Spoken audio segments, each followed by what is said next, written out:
সকালের শুদ্ধ বাতাস, আরাম লাগতেছে। এখন বাজে সকাল 8টা। ভালোই লাগে খুব সকালবেলা উঠলে, কিন্তু ওঠার সময় একটু আলসেমি লাগে, পরে আসলে ভালোই লাগে বিষয়টা।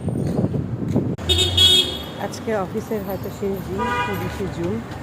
অফিসটা অনেক শখ করে নিয়েছিলাম, ভালো লাগা থেকে, ভালোবাসা থেকে, ভালো কাজ করব এই উদ্দেশ্যে। কিন্তু আসলে মানুষের সব উদ্দেশ্য যে সবসময় সঠিকভাবে এগিয়ে যায় এটা আসলে না, এটা একদিন। এই জায়গাটা অনেক ফেভারিট ছিল, এই জায়গাটা মোটামুটি খালি হয়ে গেছে। আর এই যে ভিতরের অবস্থা, কারেন্ট নাই, ইলেকট্রিসিটি নাই। এখন এগুলো ধীরে ধীরে সব আমরা গুছিয়ে নিচ্ছি। এই তো,